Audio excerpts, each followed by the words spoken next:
This was one of those yard sales that you just dream about, the kind that really got your heart thumping. I pulled up in front of the driveway, and I remember the first thing I saw was the driveway was lined with these beautiful vases. And I saw that there were a lot of people shopping already. It was a little bit later in the day, and the fact that there were so many beautiful things really made me believe that this was going to be expensive. So I walked over, I started looking around, and then I saw nothing had a price tag on it, which is usually a really bad sign. No one has anything in their hands. There are all these beautiful things. He doesn't want to let it go. It's too expensive. But because everything looked so rare and so interesting, I just had to go and talk to the owner. So I walked up with a vase in my hand and I said, "How much for this?"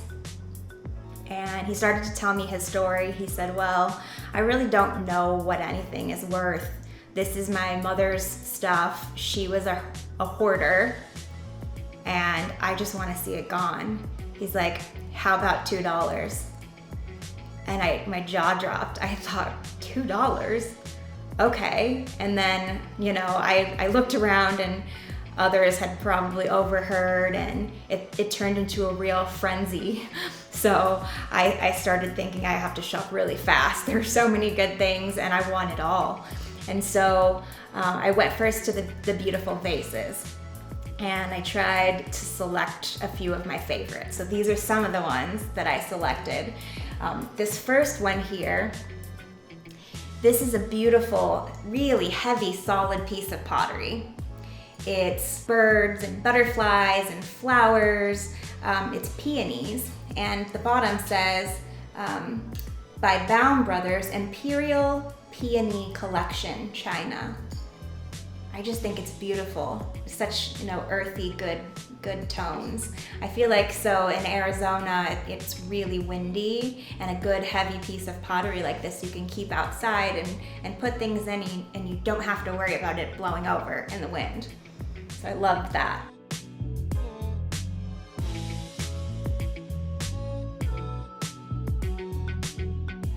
The next thing that caught my eye was this black and white. So I'm always drawn to black and white. It's one of my favorite looks. This one is just really clean and crisp, and there's so much detail in the picture and the design. You have roosters and chickens and trees, some bunnies. It's just really beautiful. This one has a stamp on the bottom. I wish I could read it, but I loved this. I think I picked this up for $2 as well, and I put a $24.99 price tag on it.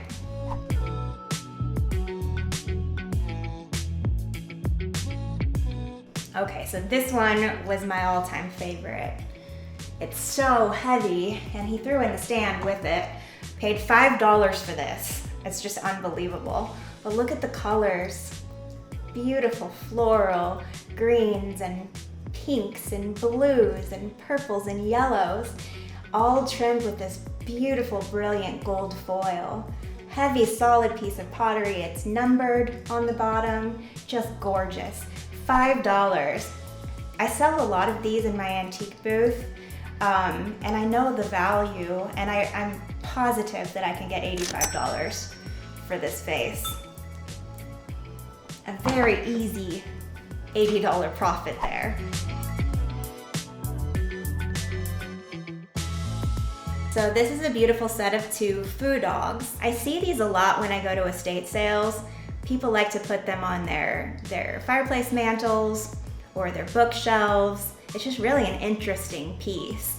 This is made of porcelain, has the beautiful face with the fangs. It's just fierce. I just really love these. Normally when I see these at sales, they're too expensive. But in this case, this one sale had great prices. So I went up to the owner, asked how much for the foo dogs. I think he quoted me $1 for the set of 2. I put a $24 price tag on it.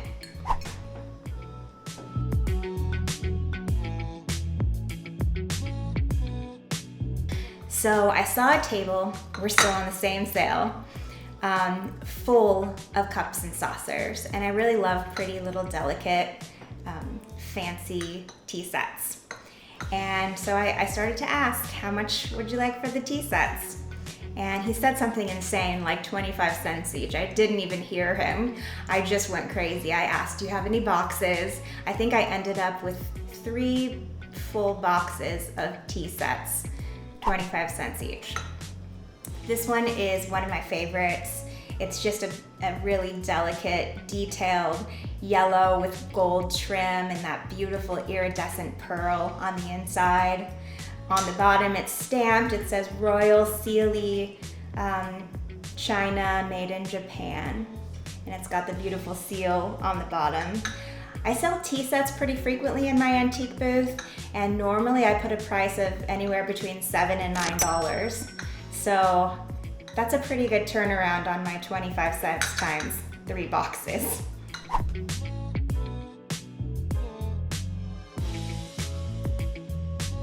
Next, these are so heavy. This is like a heavy brass set of birds. So you can hear on the table just how heavy that is. They're very detailed. You can see the scaling and the feathers. They would look beautiful on someone's bookshelf or mantle or really anywhere. They're just so beautiful. They're not stamped or signed, but they're a good, solid, heavy brass, and I know that someone's really gonna love these. I haven't done any research. I really don't know what price I'm gonna put on them. I think I ended up paying a couple dollars for these. If I'm guessing, I would say I can probably get $40 or $50 for the set.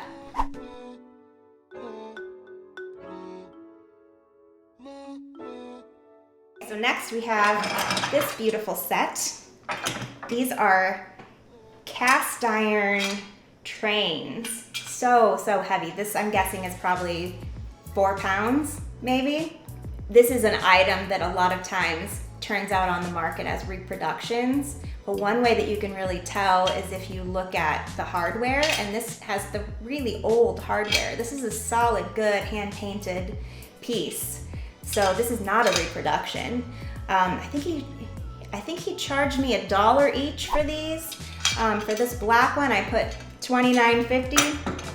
And for this beautiful red one that says Washington on it, also $29.50.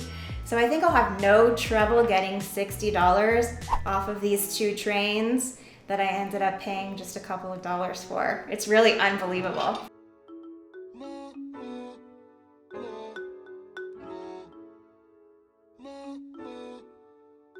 I was so sad that the owner didn't know the story behind this. But you can just see the detail work, all the different colors, how long this must have taken. Good solid wood and in very good condition for its apparent age. There are a few little cracks here and there, but I really feel like it adds to the charm and gives it a story to tell. So many different colors. I love the old hardware. I imagine storing quilts, blankets in here, toys, stuffies, just a beautiful way to store your things. Old linens, absolutely gorgeous. I think I paid $10 for this trunk. I only have experience selling one other trunk similar to this one, and it went for $500. So I put a $250 price tag on this one. I don't think I'll have any problem finding it a new home. It's just simply gorgeous.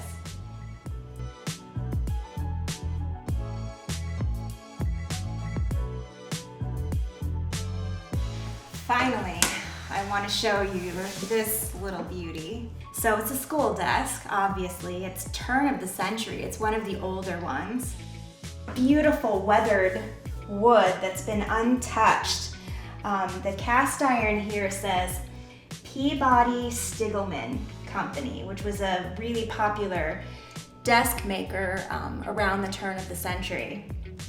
So this one has some really fun details that go along with it. I looked at the top here. I looked around just imagining a student 100 years ago sitting in this desk.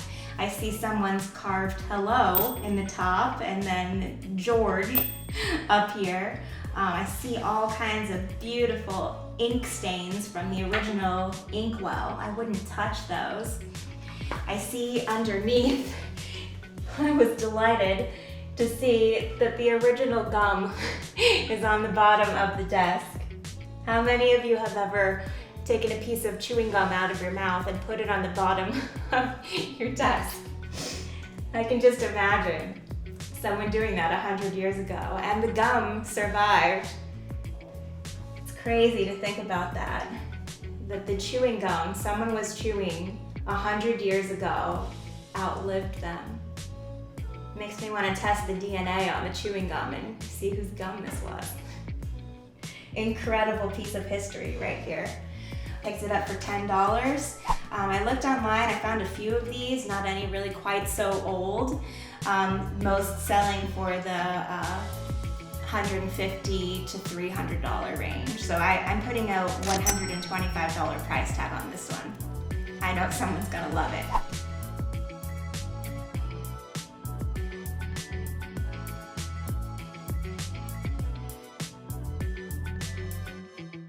Thank you so much for watching my video today. I really enjoyed getting the chance to share all of these treasures with you. You can find us at antiquestartup.com, and also please follow us on social media at Antique Startup. Thanks so much, and I hope to see you again soon.